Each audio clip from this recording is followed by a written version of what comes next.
अस्सलाम वालेकुम dear students, my dear friend, welcome to my YouTube channel के mathematics. My name is Mohammad Kamran Khan. आज के लेक्चर में हम एक क्वेश्चन को डिस्कस करेंगे, तो स्टार्ट करते हैं। क्वेश्चन है let X be a non empty set. X आपके पास कोई एक नॉन एम्प्टी सेट है एंड टॉ एक कलेक्शन है ऑफ एम्प्टी सेट फाई की and all subset of X, X के उन सबसेट्स की collection whose complement is finite. ठीक है, ये एक टॉ एक कलेक्शन है जिसमें एक एम्प्टी सेट पड़ा है और सेट एक्स के वो सारे सबसेट पड़े हैं जिनका कंप्लीमेंट क्या है, फाइनाइट है। तो कहते हैं ये कलेक्शन है टा, तो शो करें टा is a topology on x. टा जो है ना वो एक्स पे क्या है, एक टोपोलॉजी है। तो सबसे पहले हम देखते हैं कि टोपोलॉजी की डेफिनेशन में क्या कहता था। वो पहले मैंने आपको इसका लेक्चर दे चुका हूँ, लेकिन फिर भी मैं आपको इसको दोबारा कर देता हूँ। जी, टोपोलॉजी की डेफिनेशन है कि लेट एक्स एक नॉन एम्प्टी सेट होना चाहिए। ठीक है, नॉन एम्प्टी सेट वो आपका फाइनाइट भी हो सकता है, वो आपका इनफाइनाइट भी हो सकता है। एंड टा एक कलेक्शन है, कलेक्शन कह लें या फैमिली कह लें या क्लास कह लें, किसकी, ऑफ सबसेट ऑफ एक्स। टा एक कलेक्शन है या फैमिली है या क्लास कह लें, एक्स के सबसेट की कलेक्शन कह लें। ठीक है, तो इस कलेक्शन को मैं कहूँगा कि ये टोपोलॉजी है अगर ये तीन कंडीशंस को सेटिस्फाई करे। पहली कंडीशन है कि आपका एम्प्टी सेट और जो सेट एक्स है वो उस कलेक्शन में होना चाहिए। दूसरे नंबर पे है arbitrary union of members of टा। टा के मेंबर्स का arbitrary union is also a member of tau. यानी कि क्या मतलब कि आप जो है ना टा की कलेक्शन में से कोई एक आर्बिट्रेरी जो है ना आप मेंबर्स लेते हैं, वो आपके दो भी हो सकते हैं, इससे ज़्यादा भी हो सकते हैं। ठीक है, वो आपके फाइनाइट भी हो सकते हैं, इनफाइनाइट भी हो सकते हैं। यानी A I belong to tau where I belong to capital I. अब ये कैपिटल आई आपका ये कुछ भी हो सकता है, इसमें दो एलिमेंट भी हो सकते हैं, इसमें पांच भी हो सकते हैं, ये फाइनाइट भी हो सकता है, इनफाइनाइट भी हो सकता है। तो कहते हैं अगर आप जो है ना एक कलेक्शन लेते हैं, मेंबर्स लेते हैं टा के, तो अब उनका जो है ना यूनियन, ठीक है, अगर आप उन कलेक्शंस का यूनियन लें, ठीक है, तो वो भी आपका किस में बिलोंग करना चाहिए, टा में बिलोंग करना चाहिए। ठीक है, यानी arbitrary union of members of टा, टा के मेंबर्स का कोई भी एक आर्बिट्रेरी यूनियन, ठीक है, वो भी टा को बिलोंग करना चाहिए।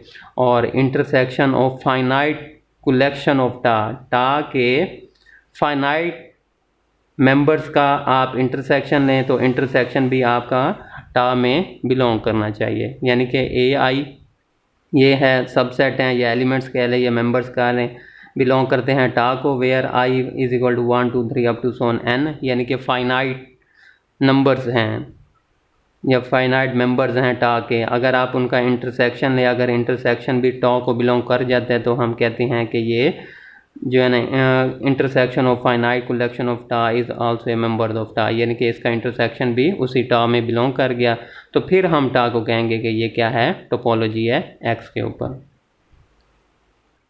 जी, तो स्टार्ट करते हैं। बाय गिवन इन्फॉर्मेशन टा एक कलेक्शन दे दिया जिसमें एम्प्टी सेट पड़ा है और एक्स के वो सारे सबसेट पड़े हैं जिनका कंप्लीमेंट क्या आता है, फाइनाइट आता है। ठीक हो गया। अब मैंने प्रूव करना है कि ये जो है ना टोपोलॉजी है एक्स के ऊपर, ये टोपोलॉजी, ये कलेक्शन जो है ना ये टोपोलॉजी बनाती है। तो इसके लिए मुझे तीनों कंडीशन सेटिस्फाई करनी पड़ेंगी। पहले है एम्प्टी सेट और सेट एक्स बिलोंग करना चाहिए इस कलेक्शन में, टा में। तो गिवन है कि फाई तो इसमें बिलोंग कर रहा है, तो फाई बिलोंग कर गया टा में, ये तो गिवन है। अब हमने क्या करना है कि सेट एक्स भी इसमें बिलोंग करवाना है। तो वो कब बिलोंग करेगा, जब उसका कंप्लीमेंट फाइनाइट होगा। तो जिस सेट का कंप्लीमेंट फाइनाइट होगा वो सेट जो है ना वो टा का मेंबर बनेगा, वो टा में जाएगा। ठीक है जी। नो, मैंने क्या कहा, एक्स का कंप्लीमेंट लिया एक्स में, तो क्या बनेगा, एक्स माइनस एक्स, तो इज इक्वल टू फाइनाइट आ गया, एम्प्टी सेट आ गया। तो ये क्या है, इज़ ए फाइनाइट, ये एक फाइनाइट सेट है। तो इसका मतलब है क्या हुआ कि मैंने एक्स का कंप्लीमेंट लिया, वो एक फाइनाइट आ गया। तो इसका मतलब क्या हुआ कि एक्स जो है ना वो बिलोंग कर गया टा में। जी, तो अब सेकंड कंडीशन क्या है कि आपने आर्बिट्रेरी यूनियन लेना है ऑफ मेंबर्स ऑफ टा, तो उसका आंसर भी उसी में ही बिलोंग करना चाहिए। तो हम ले लेते हैं कोई भी एक आर्बिट्रेरी कलेक्शन ले लेते हैं। Let A I belong to tau where I belong to capital I. अब ये इस आई में कुछ भी हो सकता है, ये आपका फाइनाइट भी हो सकता है, इन्फानाइट भी हो सकता है, इसमें 2 एलिमेंट भी हो सकते हैं, कुछ भी हो सकता है। तो चूँकि ए आई किसको बिलोंग कर रही है, टा को, टा में वो पड़े हैं सबसेट एक्स के जिनका कंप्लीमेंट फाइनाइट है, तो ए आई किसको बिलोंग कर रहा है, टा को। तो इसका मतलब क्या हुआ कि फिर ईच ए आई का कंप्लीमेंट क्या होगा, इज़ ए फाइनाइट सेट। ठीक हो गया, क्योंकि ए आई किसको बिलोंग कर रहा है, टा को बिलोंग कर रहा है। तो टा में वो एलिमेंट्स पड़े हैं जिनका कंप्लीमेंट क्या होता है, फाइनाइट। तो मैंने कहा ए आई बिलोंग कर रहा है टा को, where I belong to capital I. ठीक है, ये एक मैं कलेक्शन ले रहा हूँ, ठीक है, सबसेट की टा के। तो देन फिर क्या होगा, देन ईच ए आई का complement is a finite set, वही फाइनाइट सेट होगा। ठीक हो गया। अब मैंने क्या प्रूव करना है, अब मैंने ये प्रूव करना है कि इस कलेक्शन का जो यूनियन है ना वो भी टा को बिलोंग करता है। No we are to prove that, अब हमने प्रूव करना है कि union of A I, I belong to capital I, belong to tau, tau को बिलोंग करता है। अच्छा जी, अब ये यूनियन टा को बिलोंग कब करेगा, जब इसका कंप्लीमेंट लूँगा, अगर वो फाइनाइट आ जाता है तो इट मीन्स ये बिलोंग कर जाएगा टा को। तो इसके लिए ये बिलोंग करेगा टा, कब करेगा, फॉर दिस, इसके लिए वी विल प्रूव डैट, हम क्या प्रूव करेंगे कि अगर मैं इस चीज़ का कंप्लीमेंट लूँ तो इज़ क्या आना चाहिए, फाइनाइट आना चाहिए। ठीक हो गया। अगर इसका कंप्लीमेंट फाइनाइट आ जाता तो इसका मतलब क्या हुआ कि ये बिलोंग कर जाएगा टा को, क्योंकि टा में वो सबसेट आएंगे जिनका कंप्लीमेंट फाइनाइट होगा। ठीक है, अब मेरा मेन टारगेट क्या है कि इसके कंप्लीमेंट लूँगा, उसको फाइनाइट मैंने प्रूव करना है जी। तो मैंने क्या किया, इसका कंप्लीमेंट लिया, डिमॉर्गन लॉ लगाएं कि union of A I whole complement is equal to क्या होता है, intersection of I belong to capital I, A I का कंप्लीमेंट। ठीक है, जब होल का कंप्लीमेंट लेते हैं तो वो क्या आ जाए, इंटरसेक्शन ऑफ ए आई का कंप्लीमेंट बाय डिमॉर्गन लॉ से। ठीक हो गया। अब ये देखें कि सिंस ईच ए आई का कंप्लीमेंट इज फाइनाइट है, ठीक है, क्योंकि ए आई सारे किसको बिलोंग कर रहे हैं, टा को बिलोंग कर रहे हैं, तो इसका मतलब है कि हर ए आई का कंप्लीमेंट क्या होगा, फाइनाइट होगा। तो यहाँ पे वही लिखा, सिंस ईच ए आई का complement is finite, I belong to capital I. ठीक हो गया। अब हर एक का कंप्लीमेंट फाइनाइट है, ठीक है, अब यहाँ पर हर ए आई का कंप्लीमेंट फाइनाइट है, तो जब इनका इंटरसेक्शन लेंगे तो वो भी एक फाइनाइट सेट ही आएगा जी। तो इंटरसेक्शन ऑफ ए आई का complement I belong to capital I is finite होगा। क्यों, क्योंकि intersection of any number of finite set is also a finite set. ठीक है, फाइनाइट सेट का आप इंटरसेक्शन लें तो वो भी एक फाइनाइट सेट ही आता है। तो हर ए आई का कंप्लीमेंट फाइनाइट था, तो इसका मतलब इसका इंटरसेक्शन भी फाइनाइट हो गया। अब इंटरसेक्शन ऑफ ए आई किसके इक्वल है, ये आपके इक्वल है इस चीज़ के, इस चीज़ के इक्वल है। अगर ये फाइनाइट है तो ये इसके इक्वल है, अगर ये फाइनाइट है तो ये भी फाइनाइट होगा। ठीक हो गया ना। तो यहाँ पर हम क्या लिखेंगे कि इंटरसेक्शन ऑफ ए आई का complement I belong to capital I is finite, अगर ये फाइनाइट है तो ये इसके इक्वल है तो ये भी फाइनाइट होगा। ठीक हो गया। अब यूनियन ऑफ ए आई का कंप्लीमेंट फाइनाइट है, तो इसका मतलब क्या हुआ कि ये यूनियन जो है ए आई का आर्बिट्रेरी यूनियन, ये किसको बिलोंग कर जाएगा, ये टा को कर जाएगा। क्यों, क्योंकि टा में वो आपके सेट्स आएंगे जिनका कंप्लीमेंट फाइनाइट होगा। तो इस यूनियन का कंप्लीमेंट फाइनाइट है, इसका मतलब क्या हो गया कि union of A I, I belong to capital I belong to tau को। ठीक हो गया, दो कंडीशन हो गया। अब तीसरी कंडीशन है कि आपने इंटरसेक्शन लेना है ऑफ फाइनाइट कलेक्शन का। ठीक है, आप फाइनाइट कलेक्शन लें, आप उसका इंटरसेक्शन लें, वो भी टा को बिलोंग करना चाहिए। चलें जी, अब हम एक फाइनाइट कलेक्शन लेते हैं। यूनियन में आप आर्बिट्रेरी कलेक्शन लेंगे। ठीक हो गया ना, वो कुछ भी हो सकती है, वो फाइनाइट भी हो सकते हैं, इनफाइनाइट, लेकिन जब आप इंटरसेक्शन लेंगे तो उसमें आप फाइनाइट कलेक्शन ही लेंगे। चलें जी, let A I belong to tau where I is equal to 1 2 3 up to some n, यानी कि मैंने एक फाइनाइट कलेक्शन ले लिया है, ये टा को बिलोंग करिए। इसका मतलब है कि देन फिर ईच ए आई का कंप्लीमेंट इज फाइनाइट सेट होगा, क्योंकि टा में तो वही है ना, सेट पड़े हैं जिनका कंप्लीमेंट फाइनाइट होगा। तो ए आई फाइनाइट कलेक्शन है, टॉ को बिलोंग करें तो हर ए आई का कंप्लीमेंट फाइनाइट होगा। ठीक हो गया। तो no we are to prove that, अब हमने क्या प्रूव करना है कि इसका इंटरसेक्शन, इस फाइनाइट कलेक्शन का इंटरसेक्शन भी किसको बिलोंग कर रहा है, टा को।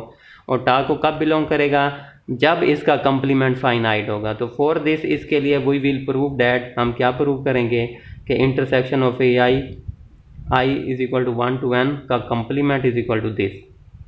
ठीक हो गया। चलें जी, नो अब मैं क्या करता हूँ, De Morgan law, intersection of A I whole complement is equal to क्या हो जाता है, यूनियन ऑफ ए आई का कंप्लीमेंट, यानी इंटरसेक्शन कन्वर्ट हो जाता है यूनियन में डिमॉर्गन्स लॉ से। ठीक हो गया। अब सिंस ईच ए आई का कंप्लीमेंट इज फाइनाइट है, ठीक है, हर ए आई का कंप्लीमेंट क्या है, फाइनाइट है। ये हमें ऊपर दिया होगा कि लेट ए आई बिलोंग करते हैं टा को where I is equal to 1 to n, then each A I का कंप्लीमेंट इज फाइनाइट सेट। तो सिंस ईच ए आई का कंप्लीमेंट इज फाइनाइट है, तो फिर क्या होगा, जब हम उसका यूनियन लेंगे तो यूनियन भी इज ऑल्सो ए फाइनाइट। क्यों, क्योंकि union of any number of finite set is finite. ठीक है, अगर आप फाइनाइट सेट्स का यूनियन लेते हैं तो वो भी एक फाइनाइट सेट ही आता है। तो इसका मतलब क्या हो गया कि ये इज फाइनाइट हो गया और ये चीज़ किसके इक्वल है, आपकी इस चीज़ के इक्वल है। ठीक है, अगर ये फाइनाइट है तो ये चीज़ इसके इक्वल है, तो ये भी फाइनाइट होगी। तो वो मैंने लिख दिया, इंटरसेक्शन ऑफ ए आई का कंप्लीमेंट इज फाइनाइट। ठीक हो गया। अब ये intersection of A I finite collection का इंटरसेक्शन का जो है कंप्लीमेंट है वो फाइनाइट आ रहा है। तो फाइनाइट आ रहा है, इसका मतलब है कि वो फिर किसको बिलोंग कर जाएगा, टा में। तो देखें ये टा जो है ना, ये जो कलेक्शन थी तीनों कंडीशंस को सेटिस्फाई कर रही है, तो हम लिख सकते हैं हैंस टा is a topology on x. ठीक है, टा एक टोपोलॉजी है एक्स पर, और this type of this topology को इज आल्सो कॉल्ड कोफाइनाइट टोपोलॉजी। ठीक है, इस टोपोलॉजी को हम क्या कहते हैं, कोफाइनाइट टोपोलॉजी कहते हैं। एंड एक्स टा इज कॉल्ड कोफाइनाइट टोपोलॉजिकल स्पेस। ठीक है, अगर हम इसका ऑर्डर्ड पेयर बना लें, एक्स और टा कोफाइनाइट टोपोलॉजी है, तो इसको हम कहते हैं कोफाइनाइट टोपोलॉजिकल स्पेस।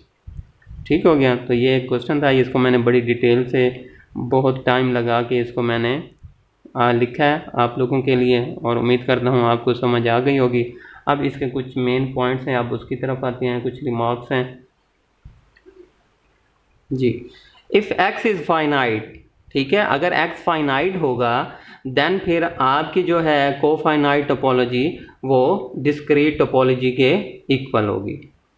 अगर x आपका फाइनाइट है तो आप एक कलेक्शन ले लें जो कि पूरे की उसके पावर सेट की होती है, तो पावर सेट की कलेक्शन वो भी एक टोपोलॉजी बनाते हैं, और इस टोपोलॉजी को हम क्या कहते हैं, डिस्क्रीट टोपोलॉजी। ठीक है, अगर x फाइनाइट है तो आपकी जो कोफाइनाइट टोपोलॉजी है ऑफ फाइनाइट सेट की इज़ अ डिस्क्रीट टोपोलॉजी, वो क्या होगी, डिस्क्रीट टोपोलॉजी होगी। ठीक है, अगर x फाइनाइट है तो डिस्क्रीट टोपोलॉजी और कोफाइनाइट टोपोलॉजी एक ही चीज़ है। जो डिस्क्रीट टोपोलॉजी होगी वही कोफाइनाइट टोपोलॉजी होगा, क्योंकि इसमें सारे वही सबसेट आ जाएंगे x के जिनका कंप्लीमेंट फाइनाइट होगा। अगर x फाइनाइट है तो उसका हर सबसेट का कंप्लीमेंट भी फाइनाइट होगा, तो इस कलेक्शन में वो पूरा का पूरा पावर सेट आ जाएगा। तो इसलिए डिस्क्रीट टोपोलॉजी और कोफाइनाइट टोपोलॉजी दोनों इक्वल हो जाती हैं।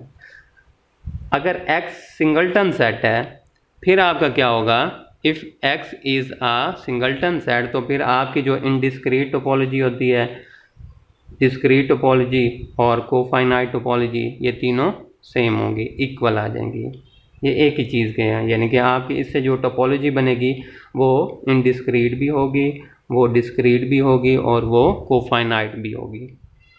ठीक है, तो ये था आज का लेक्चर, उम्मीद करता हूँ आपको समझ आ गई होगी। अपना बहुत सा ख्याल रखिएगा। खुदा हाफिज़।